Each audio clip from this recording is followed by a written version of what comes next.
para los que no conocen a Luis, el maestro es un psicólogo, psicoanalista, pionero del acompañamiento terapéutico. Parte de una generación dorada, los 60 a los 70 en Argentina.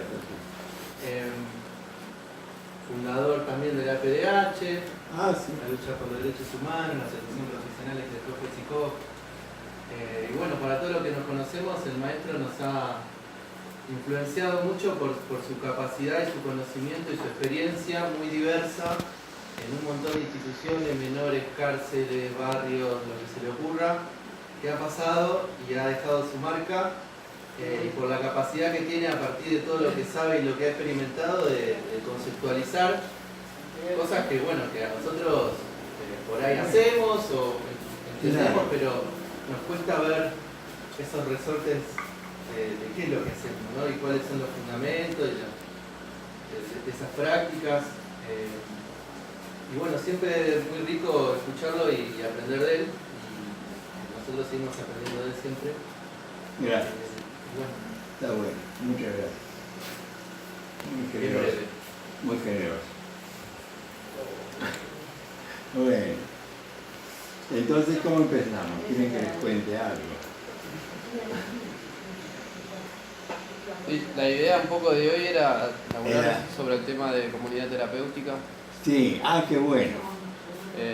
Como para ir pensando alternativas a la lógica manicomial, ¿no? Claro. Ya hemos avanzado en lo que es la discusión sobre cómo no debe ser el abordaje y estamos a tiempo de pensar la propositiva. Bien. Es cierto, lo que habíamos comentado. Claro. Entonces, un poco hablar por ahí sobre la lógica de comunidad terapéutica sería la idea. Ajá. Sí. Pero bueno, está bueno. Antes yo les quería comentar cómo comencé con el acompañamiento en los años 70.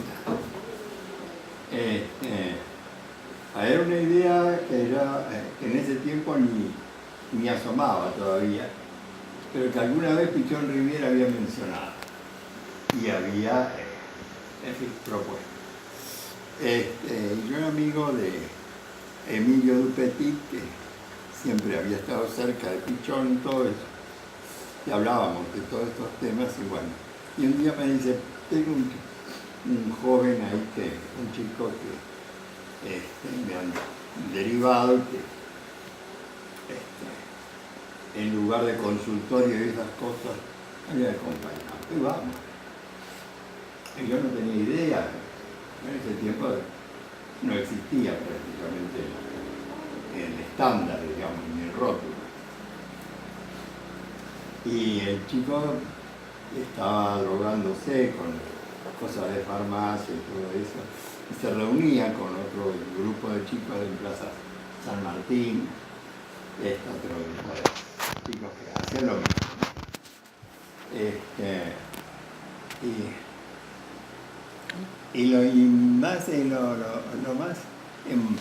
Lo que más recuerdo de aquello es que se fueron rescatando, pero se fueron rescatando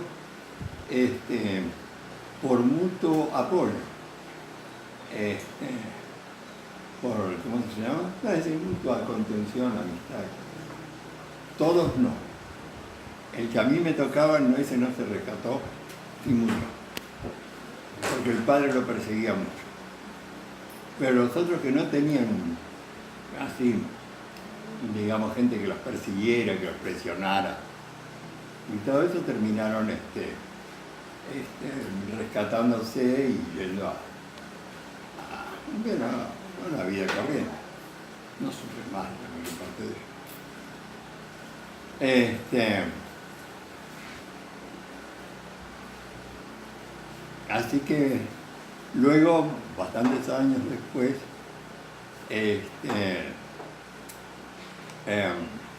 me invitaron a formar parte de la comunidad terapéutica La Granja.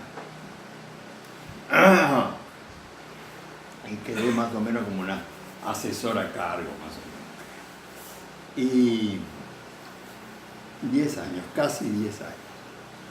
Y bueno, allí realmente lo primero que uno puede observar en el régimen comunitario es que el mayor terapeuta es el otro paciente.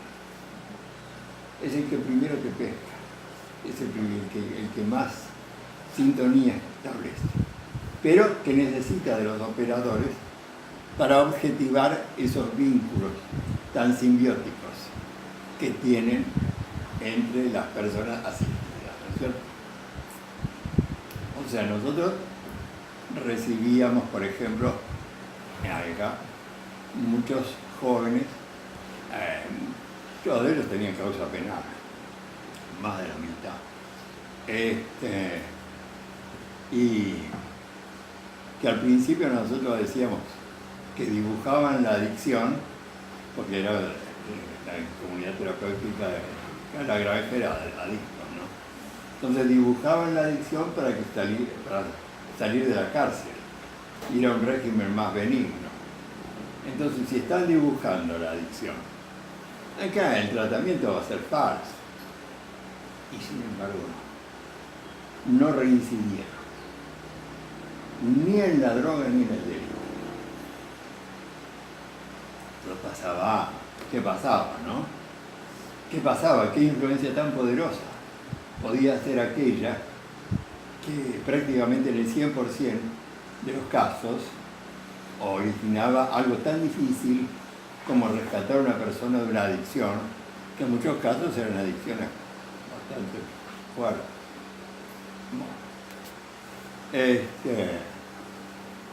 Y bueno, y la respuesta es la misma. Es decir, el vínculo con el igual, que también sufre como uno. Porque voy a hablar ahora un poquito del adicto, ¿no? Que no es el caso de los personas que están acá. La persona que padece adicción típica, digamos, vive siempre un poco desesperada, porque como son sustancias prohibidas, entonces se genera ahí una cuestión persecutoria, ¿no? La cuestión es que llegan los momentos de las abstinencias.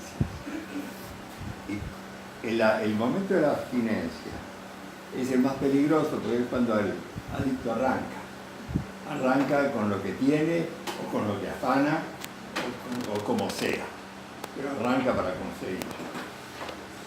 Bueno, y en ese momento en que ninguno de nosotros todavía se dio cuenta de lo que le está pasando, aparece un compañero y lo distrae, lo conversa, lo mueve y la adicción pasa. Y el momento de abstinencia pasa. Entonces, el adicto se va sintiendo cada vez más seguro, porque ya no es que me agarra la abstinencia y tengo que salir a hacer cualquier cagada. Voy a salir a hacer algo que me va a dar miedo.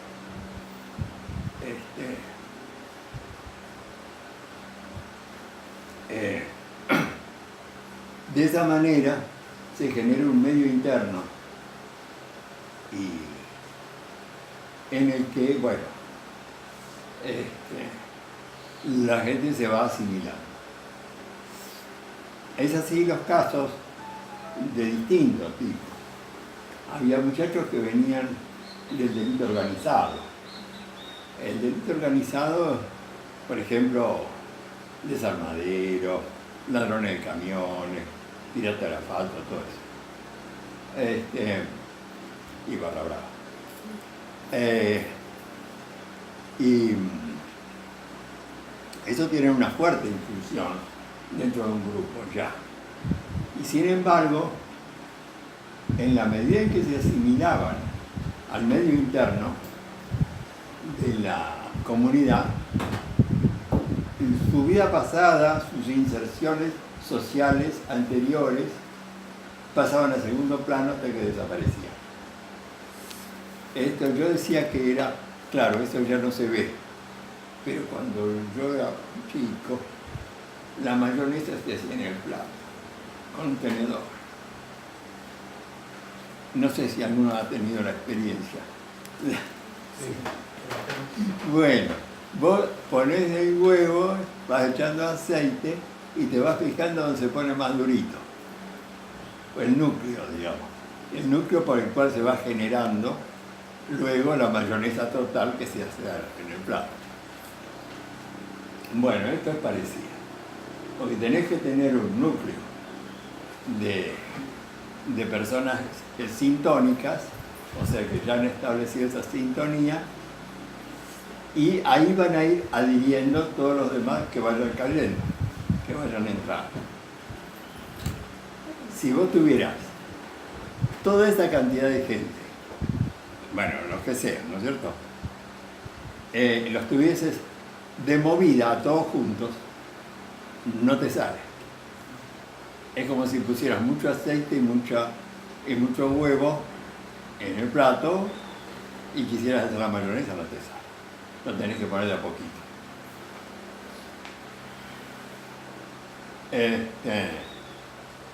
Bueno. Inclusive se veía, era muy dramático ver muchachos que tenían, digamos, una fuerte inserción en el mundo del delito, sobre todo el delito organizado, que llegaban, por ejemplo, han llegado hasta de Sierra Chica, venían de la 9, venían de Olmos. Y el tipo llega, mira para todos lados, ¿viste? El preso se persigue.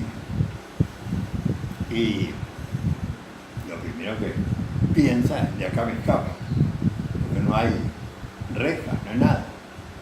Un cerco vivo así bajito. Y al rato piensa, bueno, pero voy a comer primero. Se están por comer. Quedo a comer y me escapo después. Y después de comer, se queda un rato más. Y viene la hora de la merienda. Después va a tener ganas de dormir, va a cenar, va a tener ganas de dormir, me escapo mañana. Y así. Cuando ve que no se puede escapar, entra en crisis. Se psicotiza. Entonces pierde, digamos, el estado de identidad. No sé quién soy. Porque todos nos reconocemos a nosotros mismos, como nos reconocemos, por el reflejo, digamos así, por las referencias de identidad. Que nos ponemos contentos cuando encontramos, por ejemplo, este también es de mi cuadro favorito, es una referencia de identidad. Mi mamá, el barrio, no sé, lo que yo dejé ahí recién, mi libreta. Son referencias de identidad. En ese momento, la persona que ha entrado, que se siente atrapada de esta manera por la comunidad, ve que las referencias de identidad que antes tenía ya no las tiene, ya no sé quién soy. O sea, no están mis enemigos, no están mis cómplices, no están los proyectos de futuros delitos a cometer, no está su mundo. El mundo es referencia de identidad. Mi mundo es mi referencia. Entonces pierdo la identidad. Perder la identidad me psicotizo. Es como un brote psicótico.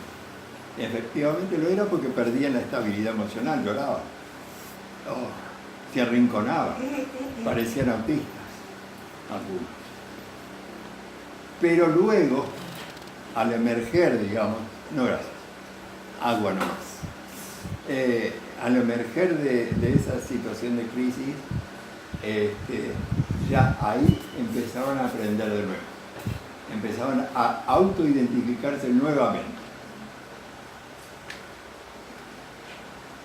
Entonces, bueno, lamentablemente mucho de esto no se ha escrito porque fue una experiencia única. Otra comunidad en el país con esta experiencia no ha habido. Y lo único que es digamos, la única diferencia con las otras comunidades terapéuticas es que no éramos autoritarios. En general, las comunidades terapéuticas son mentalidad bastante reaccionaria. Son jodidas, son autoritarias, curas, maestros, comisarios. Milico. Bueno, pero años después, cuento un poco la historia porque así ustedes ven de dónde ven. Años después me hicieron una propuesta para dar un seminario de formación de personal penitenciario como operadores de comunidad terapéutica. Y eso se hizo en la unidad 7 de Río Negro, en Pomona. 4 meses. Y funcionó. La relación con el gobierno de la provincia fue mala, después no nos pagaron, todas las cagadas que hacen los gobiernos. No importa, pero nosotros pusimos los huevitos. Y la experiencia ha seguido. 10 años después, Pomona sigue siendo la única cárcel de todo Río Negro que la provincia puede mostrar. Y eso es lo que ellos querían. Ellos querían tener una cárcel que funcionara bien para poder mostrarla. Y las otras que funcionan mal porque da ganancia. Una cárcel normalmente da mucha ganancia por la licitación, por una cantidad de cosas que se cometen, ¿no es cierto? Y aparte, por una razón que ustedes van a comprender muy fácil, pero que es difícil que la gente en general lo comprenda. Y es que la gente, digamos que, vamos a decirlo así, crudamente, los políticos necesitan tener cárceles con gente mala, para que la gente les tenga miedo. Y entonces poder decirle a la gente, nosotros los tenemos ahí, nosotros protegemos a la gente. No sé quién nos protege de él. Y lo mismo pasa con los locos. O sea, ustedes muchas veces habrán preguntado, esta persona no, digamos, tiene otras condiciones de vida, otras modalidades de pensar que sí, pero la mayor parte de la gente que está acá viviendo de locos no tienen nada, son marginados, son pobres, sobre todo son pobres. Bueno, hasta ahí. Ahora vamos a ir, después les voy a hacer alguna otra pequeña acotación. No sé cuánto tiempo disponemos. Queda. Sí, una horita más. Bueno, entonces,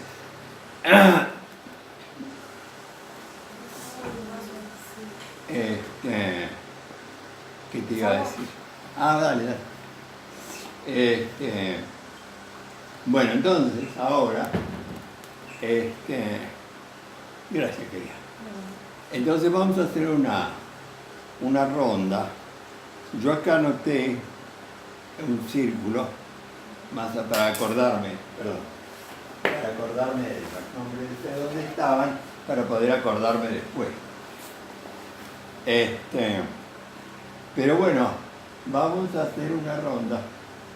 Así ustedes más o menos pueden hacer alguna mención de cómo están trabajando y luego nos traen por ahí alguna referencia para que nosotros podamos considerar. ¿Quieren empezar? ¿Quieren que empecemos por vos? Bueno, vos estás como acompañante. No, yo soy trabajadora social. ¿Sos social? Sí. ¿En qué sala? Estoy en 2 salas, en el área de rehabilitación, en la CE y en el ENS. Bien. ¿Tenés la tarea social es más exterior o más interna? Y me gustaría que sea más exterior, pero generalmente... Faltan recursos. Sí. Yo no me presenté, soy Marianela, soy acompañante terapéutica de Sala G. ¿Y qué tengo que escribir la tarea que hacemos? No, algo que quieras mencionar. No sé, trabajamos en duplas. En mi sala trabajo con un compañero que es acompañante también. Y estamos armando actividades. Estamos pensando en lo que vamos a hacer en febrero. Talleres, trabajar en grupos que armamos nosotros. Y eso, hacemos salidas afuera también. Bien. Bueno. Soy Jorge, acompañante terapéutico, llevo muy poco tiempo en el hospital. Qué bueno. Yo trabajo en 3 salas, 3 acompañamientos distintos. Ajá. ¿Te va más o menos bien? Creo que sí. ¿En qué 3 salas? Meléndez, Solanet e Ingenieros. Tenés. Variado. Sí, no. ¿La relación con el personal va bien? Sí, yo tengo buena relación. Bastante bien. ¿Cuántos meses de que estás? 3. No, le parece porque soy medio pesado, pero no, llevo muy poco. No, empecé uno en septiembre y después tengo otro en diciembre y otro en enero. Por eso, sí. Pero empecé en septiembre. Lo vas a necesitar apoyo en algún momento. No, tengo. Mucho. Bueno, mi nombre es Marisol. Me pasa lo mismo que a Jorge, hace pocos meses que trabajo en el hospital, pero conozco a los chicos de la militancia, del acompañamiento. Realmente se armó una estructura nueva en relación a que hay referentes en sala que nosotros los acompañantes realmente necesitamos, por eso están haciendo un trabajo bastante importante los chicos. Y hablando de lo que usted decía, me llamó mucho la atención de régimen comunitario, la palabra régimen, y relacionándola con esto de la cárcel y demás. Nos parece importante también la tarea que hacen muchos acompañantes en estos ámbitos. Y trabajé con el tema de adicciones y fue muy complejo. En realidad, cuando una persona que tiene alguna problemática de este estilo, porque hablamos no solamente de drogas, sino también del alcohol, hay muchas entidades que se utilizan, digamos, esto y hacen un negocio, ¿no? Entonces tenemos las comunidades que trabajan, como usted dice, la granja, que trabaja bien.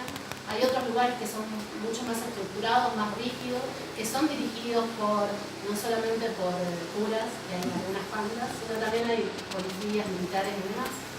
Y tuve la experiencia, fue digamos en el 2008, yo hace mucho tiempo soy acompañante, que comencé con el tema de alcoholismo. Y tuve la experiencia de entrar, no dejaban entrar acompañantes en esta asociación de alcohólicos anónimos, y hay pasos a seguir, los famosos 12 pasos que hacen las personas que sufren de alcoholismo. Y bueno, fue digamos una experiencia compleja entrar en ese grupo. Y lo que no pude manejar, por eso me retiré, dije, adicciones, alcoholismo no es para mí. Es importante que la T evalúe estas cuestiones, hasta dónde puede llegar, es la manipulación. Entonces es un tema que me parece importante también charlarlo entre todos. Seguramente. No. Sí. Claro. Maricel. Maricel. Sí. Yo también hace, creo que 5 meses estoy en 5 salas y la mayoría de ellos, de los chicos que están, son los referentes. Y sí, la verdad que mucho apoyo, unos cuantos, muchos. Bien. Bueno. Y claro. Es muy importante. Sí, porque nosotros, los acompañantes, nos vemos expuestos a mayor desgaste que otros terapeutas. Claro, por eso. Mi nombre es Gloria y estoy desde agosto también en el hospital. Trabajo en la sala zona N, en la F, en la G y en la B. Bien, también es una oportunidad con los referentes que tengo y Bien. terminando de adaptarme. Él es A. Sí. Por ahí para hacer la distinción que Dale. antes vos la tenés clara, que hay algunos de los que estamos acá estamos de planta, entonces estamos permanentes adentro de la sala, que somos 18 en todo el hospital, estamos en 8 salas, y hay compañeros, algunos de los que fueron hablando, que están bajo la otra inscripción, que son pagos con el dinero de la gente, y entonces trabajan con una de a una. Claro. Como una prestación externa. Sí, ya. Es lo mismo que pasaba en Sala G. Sí, o no pasaba así. Y en sala G todavía no había acompañantes de planta. No había.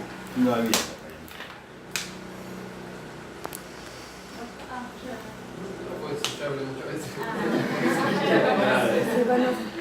soy Antonella, trabajo hace como unos 4 o 5 años acá en el hospital como acompañante y ahora trabajo de manera permanente en una sala, en Sala Solanet.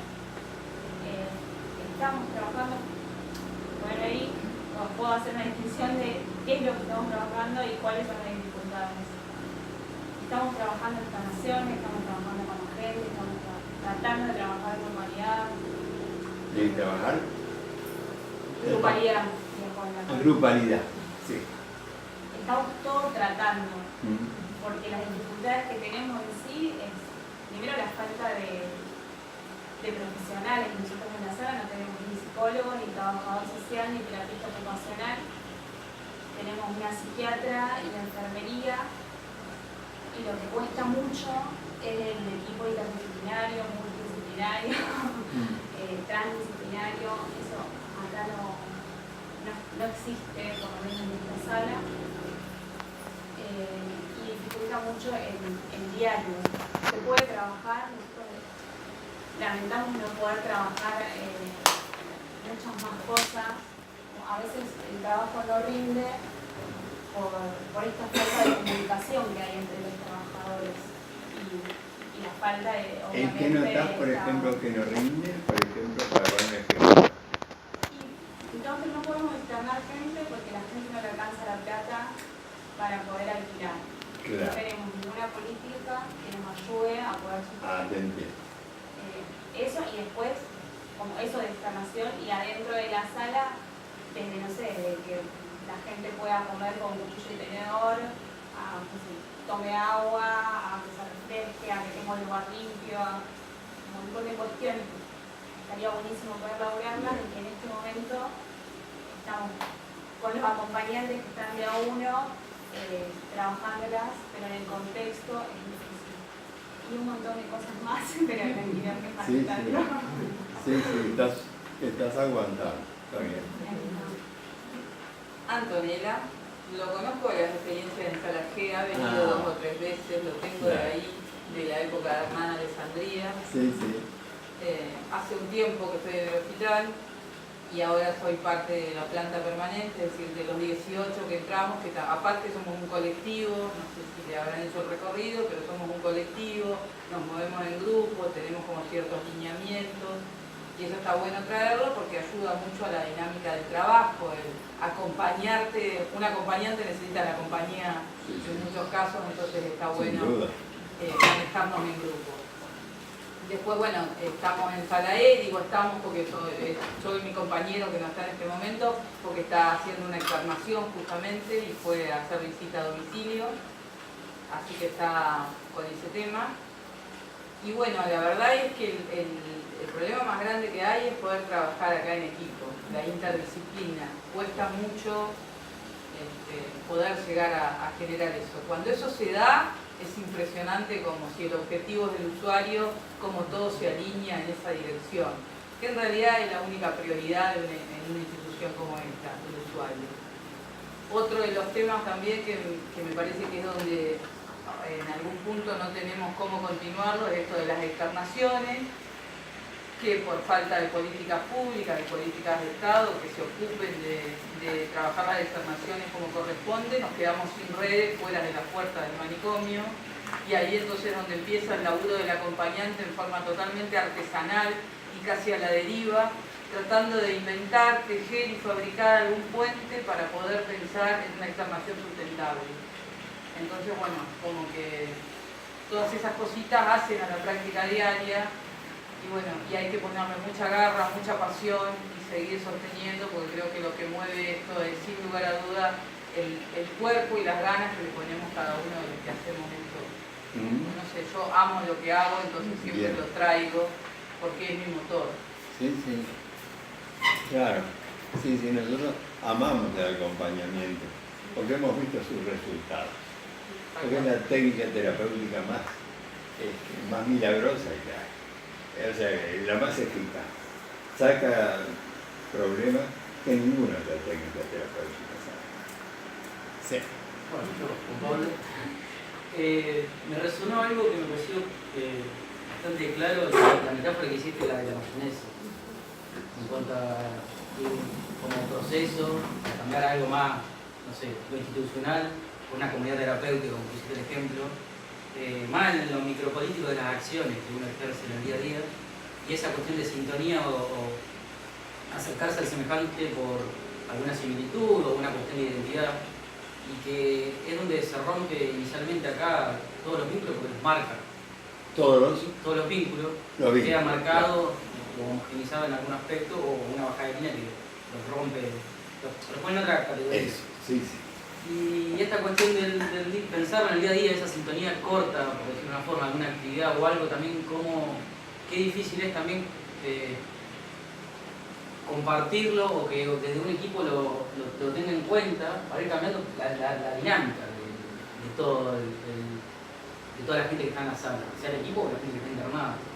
Y que eso también es como un trabajo doble, más allá, trabajo no es parte del trabajo, pero es lo más interiorizado que está en mucho. Que las personas, sean trabajadores o personas que están internadas, porque es un limitante grande, y después está todo lo material y todo lo que hace la falta de recursos.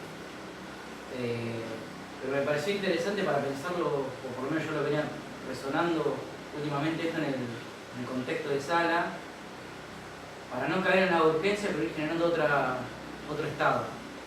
Sean grupos de 3, 4, 12 o toda la sala, pero como lo describiste ahí con la metáfora, como me pareció, bueno, como proceso, buscando similitudes, claro, puede llegar a ser un estado, no sé si ideal, pero más óptimo para que por lo menos la violencia disminuya y después el trabajo también cobre otro sentido por el efecto que va generando. ¿Me explico? Sí. Y después comparto todo lo que dijiste, pero me resonó eso y me pareció pertinente la metáfora de la mayonesa. Y publicamos un poquito menos y queda ahí. Sí, vos sos buen cocinero. Yo soy Lucas, me como las veces. Soy de los que estamos en este crecimiento antimanicomial ya hace muchos años. Con la particularidad de que ahora entramos a la planta del hospital, entonces estamos como organizando y reorganizando continuamente el trabajo, pensando las posibilidades que se puedan ir gestando ya sea de lo grupal, con toda la gente de la sala, de los vínculos que ya existen y los que y las nuevas formas de vincularse que podemos incentivar, y también pensando en las posibilidades individuales. Así que es como estamos ahí viendo cómo trabajar en el cotidiano, sobre todo, cómo trabajar en el cotidiano con lo que emerge, con el grupo, con las posibilidades individuales, con las proyecciones. Estamos como en un continuo reordenamiento de cómo nos pensamos en estas nuevas tareas. ¿Quieres decir algo? No. Bueno. Estoy concentrada en mi tarea. Entonces vamos a puntualizar un tema que me pareció importante de los emergentes que ustedes nos trajeron. El paciente es el principal objetivo en el acompañamiento. Tú sabés que a veces no. El acompañante mismo, tu autodefensa, o sea, tu supervivencia. Es como cuando en el avión vas y dices, si pasa algo y le acaba el aire y usted tiene un niño allí, póngase la mascarilla primero usted, después al niño. Porque si no, digamos, si no te sostenés vos, no vas a poder sostener al otro. Si por generosidad te surge a vos tratar de sostener a otro antes que a vos, te vas a, bueno, equivocar. Es decir, el acompañante tiene que pensar en su autodefensa, su posibilidad de sobrevivir como acompañante. Eso es lo primero. Lo primero. Y aquí es donde entra el tema de la reunión de la solidaridad entre los acompañantes y de las reuniones lo más frecuentes posible. Y la consideración común de los casos, más, sobre todo aquellos que puedan presentar más dificultad. Pero ser acompañante es una supervivencia día por día. Porque ningún terapeuta se expone tanto como el acompañante. ¿Qué decir se expone? Digamos, en el sentido de que está en una situación abierta. Que cuando logra establecer los puentes sintónicos, y eso ocurre indefectiblemente a ustedes les ocurre, se logran resultados muy buenos, que si no, no se podrían obtener de ninguna manera. No podría obtener ninguna pastilla milagrosa, ningún terapeuta que venga del planeta Marte, nada. El acompañante es el terapeuta por excelencia. Y el día que se desarrollen programas de más alcance, ya sea en lo institucional o en las redes territoriales, los acompañantes van a ser el elemento fundamental. O sea, si una nación tiene, por ejemplo México, un problema de muchos homicidios,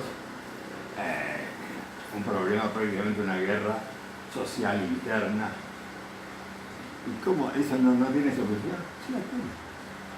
Sí la tiene. Es una cuestión de redes territoriales. Se termina la guerra. Es decir, hay guerra porque promueve la guerra.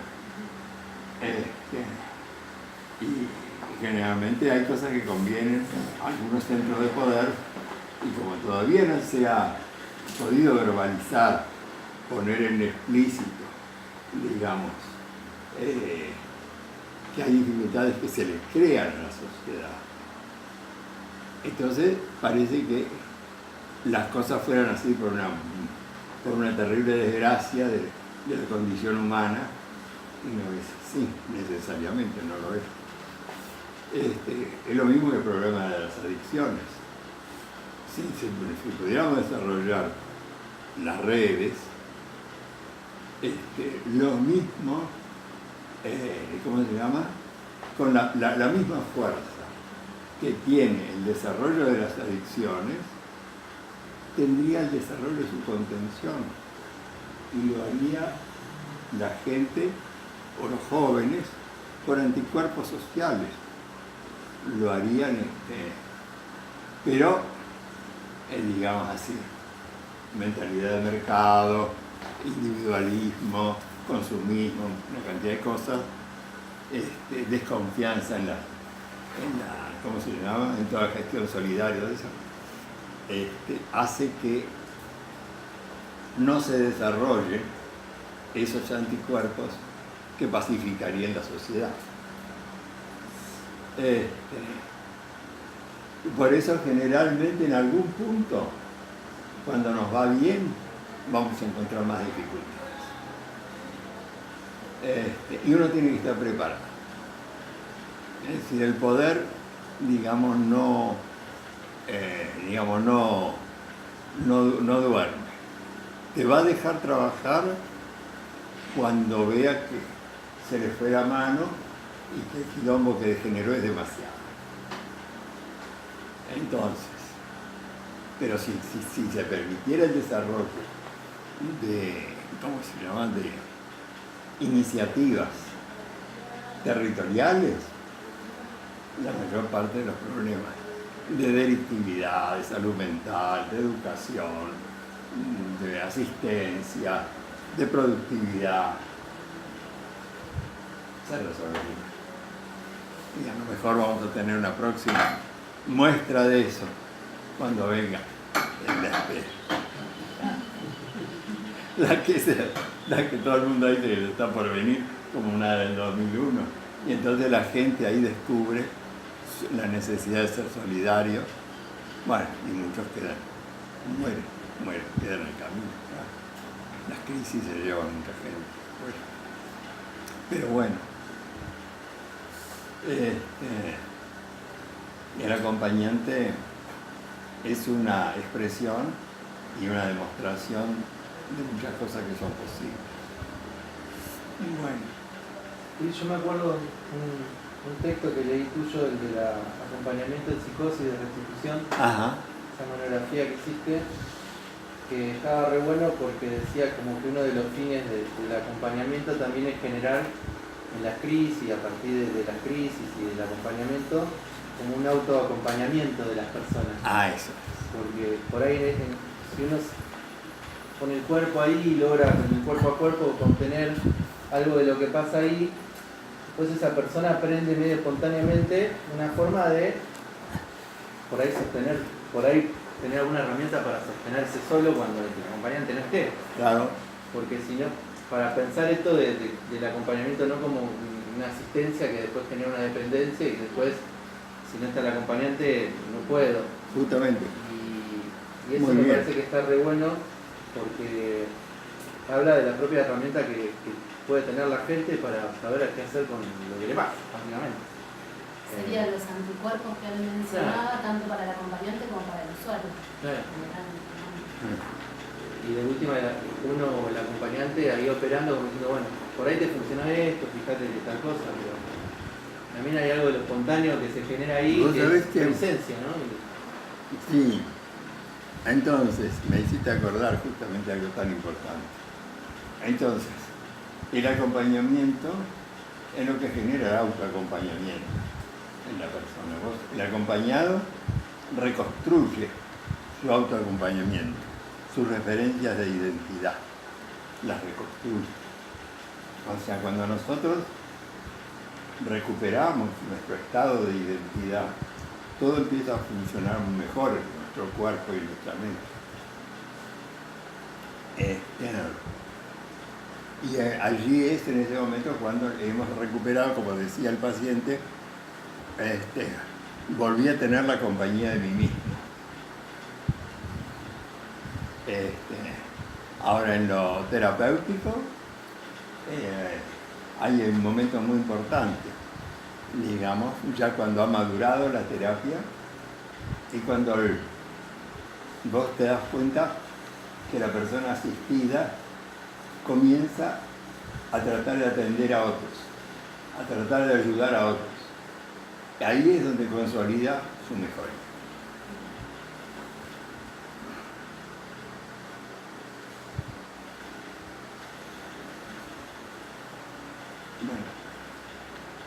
Bueno. A ver, ¿qué? No, ya está.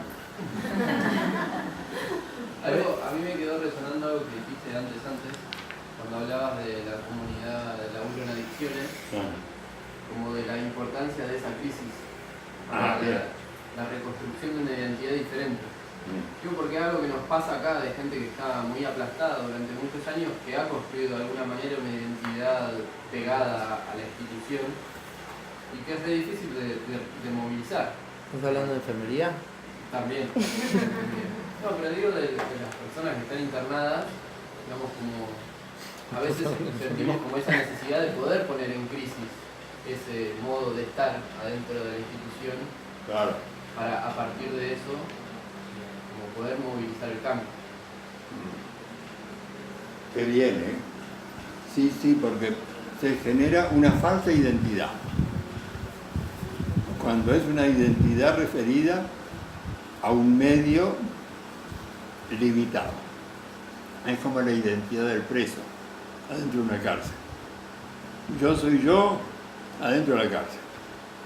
Un día le dicen, bueno, ya está, salís en libertad, entonces ya no soy yo. Ahora, ¿qué voy a hacer? Y voy a volver a ser el que era antes. Cagamos. Por eso si las cárceles trabajaran con el modelo de comunidad terapéutica, es otra cosa. Porque el modelo de comunidad terapéutica digamos como que te habilita tu referencia de identidad de un modo coherente. Es como el que aprende a caminar y pisa bien, ¿viste? No se le deforma el pie. Y puede caminar mucho más, etc. ¿no? Justamente, el poder generar un medio interno consistente hace que luego esa persona pueda salir al medio externo de un modo viable.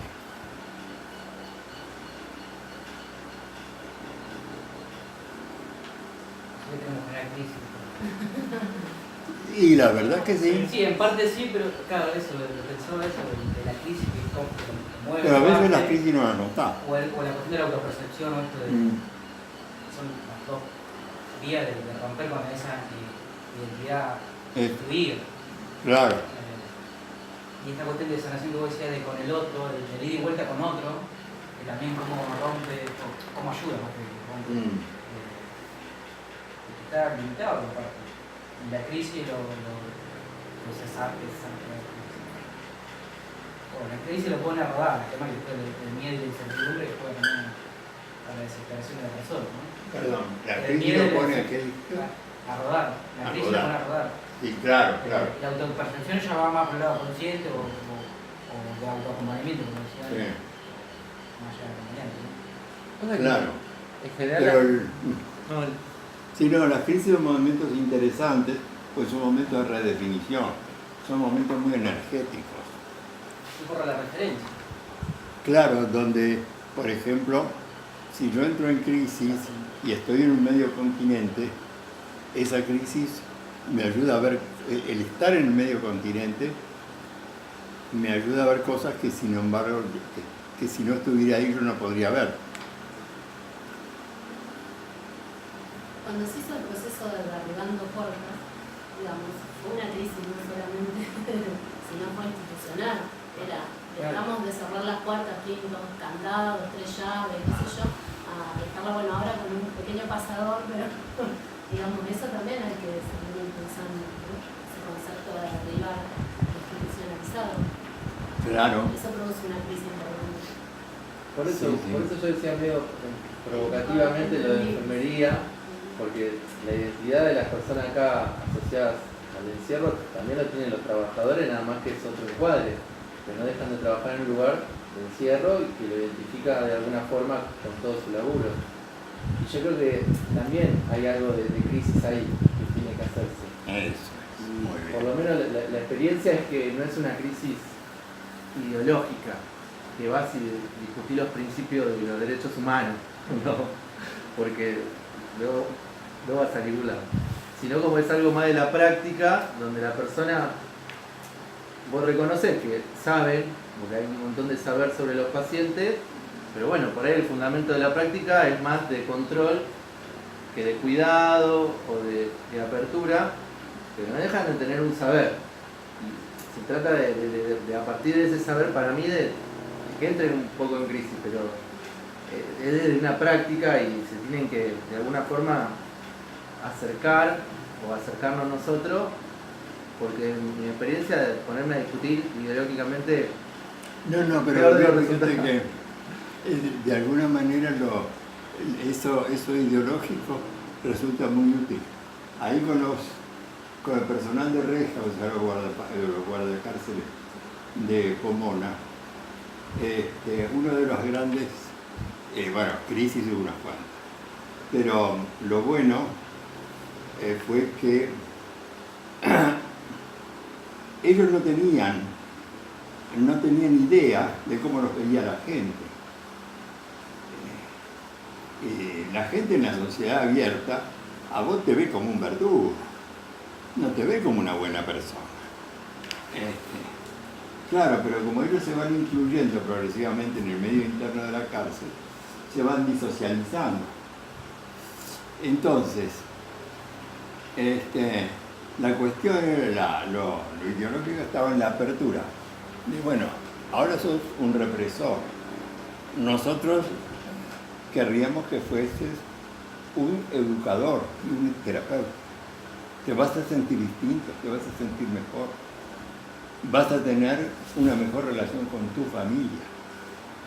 Porque la mala relación que tienen los penitenciarios y muchos policías con su propia familia viene justamente por las distorsiones de la práctica. Ah, vos sos el hijo de un policía que le pegó a mi papá. Entonces, los niños reaccionan contra el papá o contra el penitenciario peor.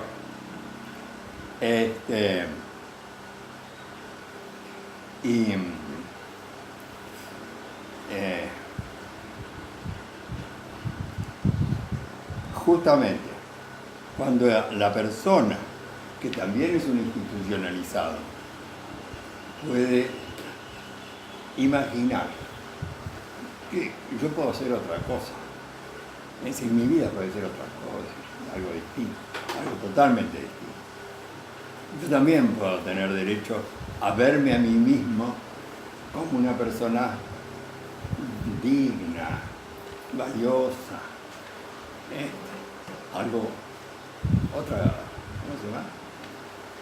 mucho mejor que esa persona marginal, de supervivencia rústica, que es lo que mi familia ha visto en mí hasta ahora, ¿no es cierto? Bueno, lo mismo pasa con los enfermeros. Porque de alguna manera la enfermería, en la medida en que el hospital funciona como un institucionalismo ya muy tradicional, el personal se va asimilando.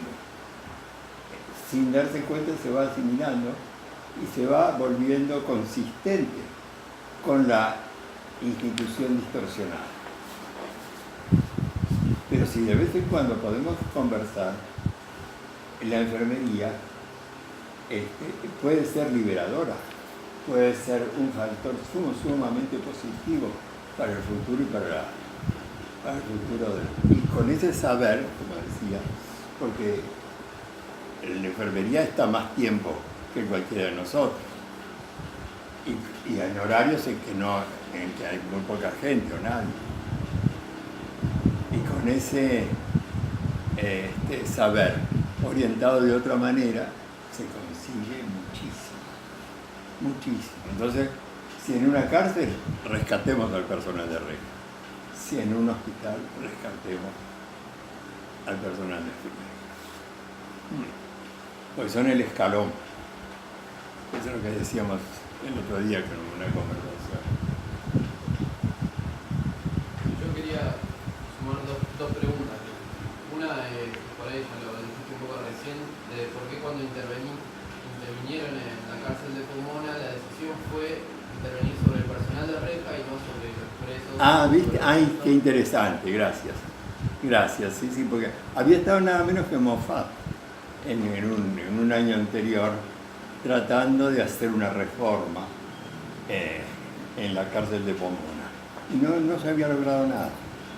¿Por qué? Justamente porque ellos pretendieron trabajar con los presos, organizarle talleres, educación, actividades, pero no sobre el personal.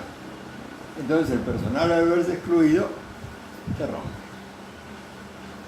No porque sean malos, malvados, sino simplemente porque son marginales. Vos no les podés, digamos. Esto es así. No basta dividir a la gente entre buena y mala. hay que encontrar la manera de movilizarla en un sentido productivo, de una manera que sirva. O sea, muchas veces los peores guardias que había, uno de ellos tuvo una crisis cardíaca, tanto que se movilizó, ahí casi se nos cae ahí en la última reunión. Uno justamente podía, era uno de los que más posibilidades tenía de ser, digamos, un agente de cambio. A pesar de ser un represor, digamos, tenía la posibilidad, o era interesante como agente de cambio una vez que se rescatara. El problema no son uno a uno esos trabajadores, sino las organizaciones que los presionan. Ese es el problema, ustedes lo ven. Se ríe. Los nombres que se le estarán ocurriendo. Que los presionan, decís, las organizaciones que los presionan. Sí. La institución. Que los recompensan también. También. ¿No? Y que los recompensan. Sobre todo, sí. Pero,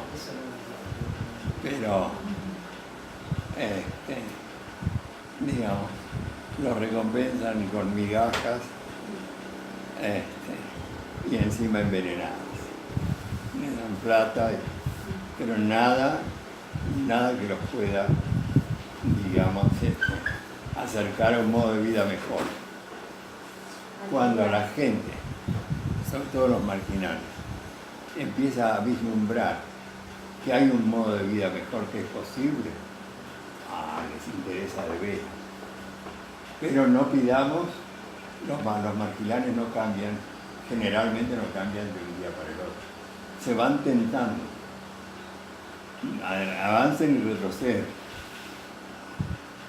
Pero si se los puede tratar en grupo, si se los puede reunir a ellos en grupo y que trabajen su propia práctica social, su propia práctica y las reflexiones, se logra mucho.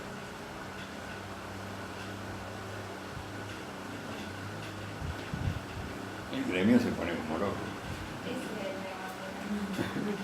Suena como alentador y uno lo trabaja todos los días, ¿no? Esto de poder comunicar a los otros trabajadores, a mucho desconocimiento de lo que son los derechos humanos, y en realidad de lo que son las personas que pasan. Pero es como mucha fuerza de voluntad se pone para poder venir a trabajar todos los días y ver cosas que no tienen que ver con una formación, que no tienen que ver a veces hasta con la institución. Pero tomando por ahí lo que decís, y sí, estaría re bueno poder llevar la palabra más. El tema es que esto es tan grande y atrás hay un gremio y atrás hay otras cosas, como que vamos metiéndonos un poquito más y son cada vez más cosas, más grandes. Y uno siente a veces, o yo siento en particular, que a veces no llego. Claro. No, es que es muy posible que no llegue. Pero sí, pero siempre podemos dejar una semillita. Puede que no logremos, pero vamos a dejar una semillita. Yo creo que esa semilla también es como encontrar la frustración de intentar cambiar algo de esa dinámica del otro, pero vos la tuya no la cambiás. Vos va, y bueno, hoy el contexto, si bien está todo eso, también hay una apertura. Y cuando hay conflicto o contradicción, muchas veces ya a veces siguen con la misma práctica y a veces tienen que cambiar o irse, como pasó hace poco. Entonces también es como eso, es como, bueno, está bien, no querés sumarte a esto, no querés charlar conmigo porque llegamos a ese nivel muchas veces, ¿viste? Te cortan la cabeza y la cara. Bueno, yo sigo charlando con muy buenos, ¿eh? Claro. Sí. Porque yo no voy a ir. O sea, de último, ¿qué querés hacer? Y porque si no, ahí sí, si uno se dice, bueno, me cerraron y me voy, y ahí sí es como re difícil ir a trabajar en un lugar donde te pasan el saludo, te cierran la puerta.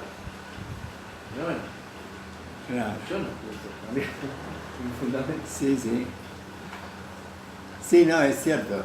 Y justamente esto, que bueno, que esta experiencia de algunos lados, como por ejemplo en Romona, es que vos le decís en algún momento que te da, es decir, vos también podés ser una persona, digamos, también podés ser un educador, también podés ser un terapeuta. Un enfermero es un terapeuta. Y te vas a sentir muy bien cuando cures a las personas, cuando veas que tus pacientes mejoran, independientemente, más allá de las prácticas actuales que reparto de pastillas.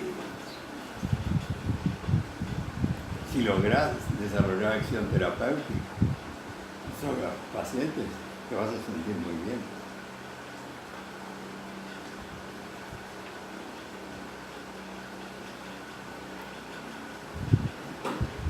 O sea, vas a poder contar en tu casa, vas a poder todo eso, ¿no? Yo tengo un paciente que ahora anda mejor, ¿no? Todas esas cosas a la gente de alguna manera le llegan, a pesar de que parecen muy duros.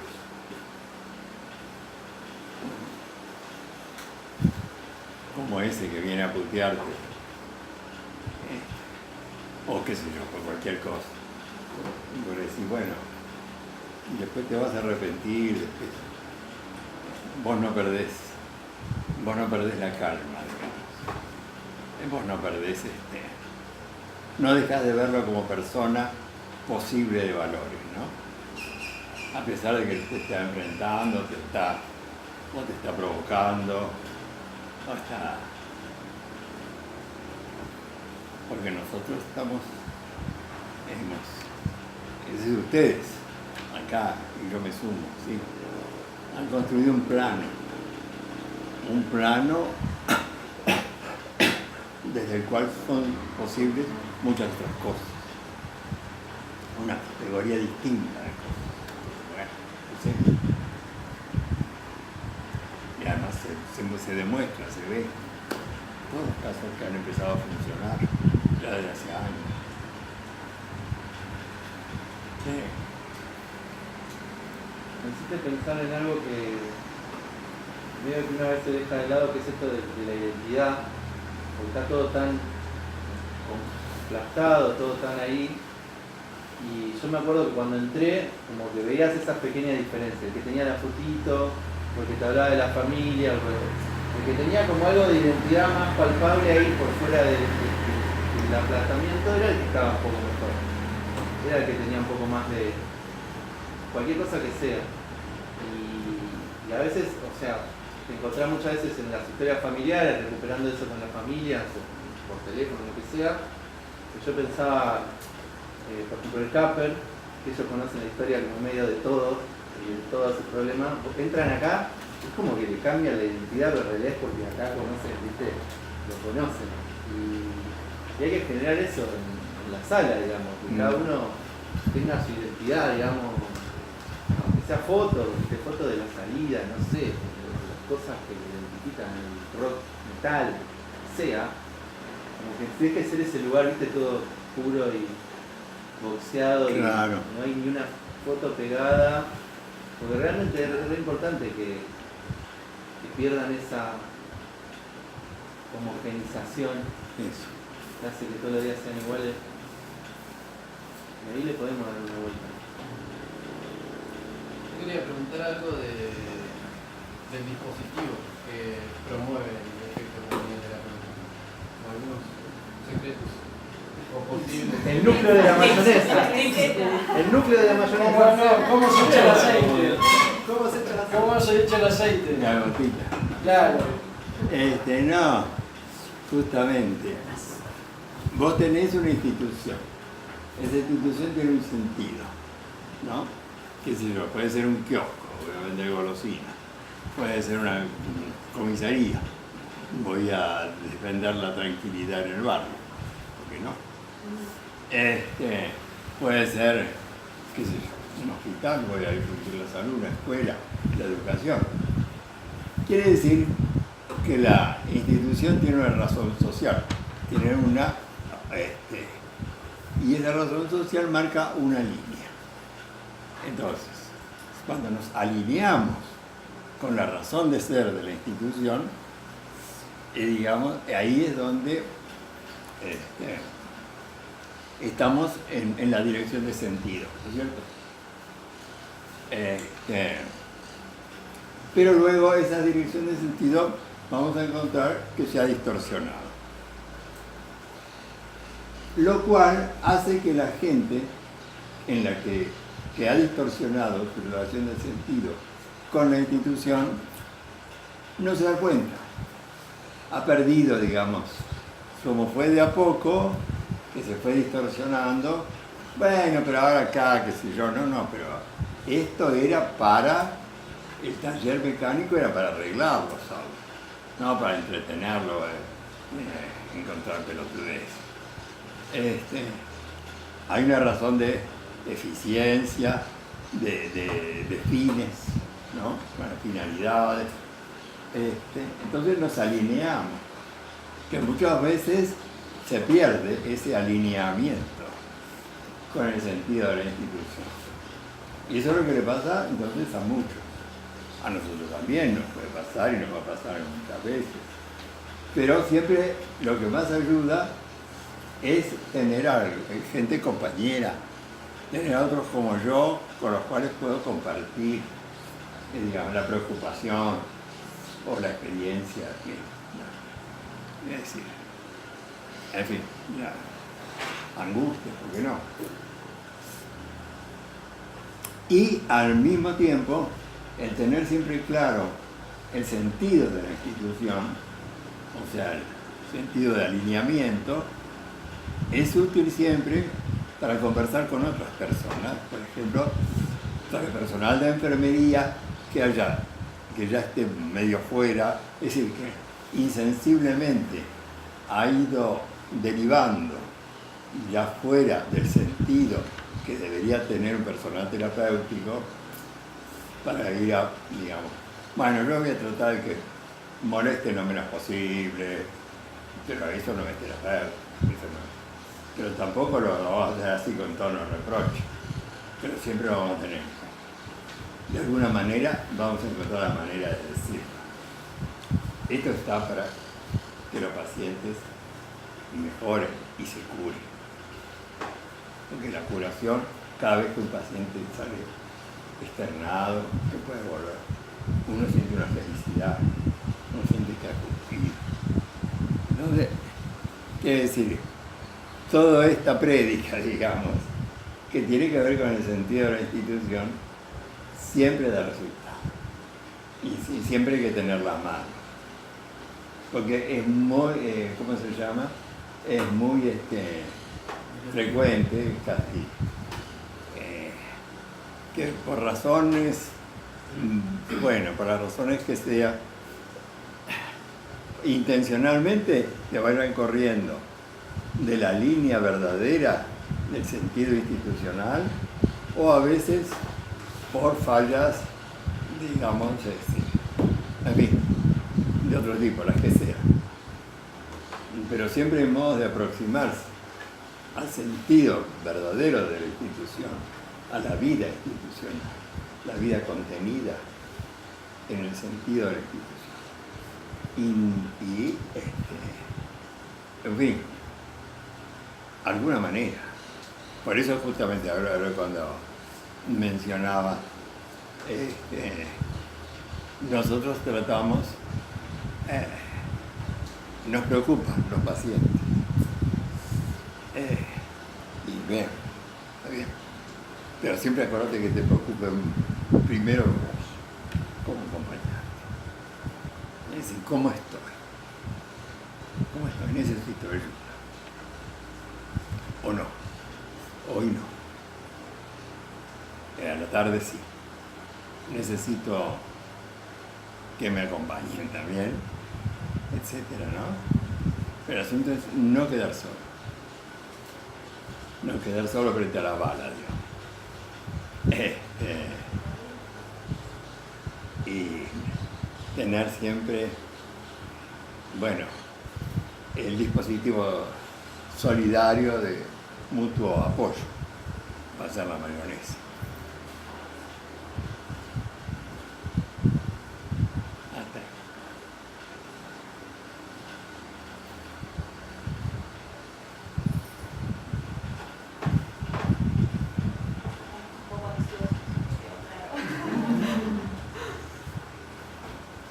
No, pero tranquilo.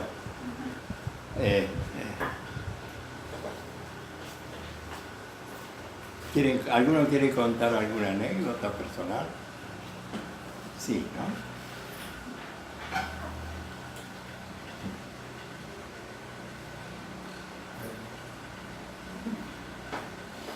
Sí.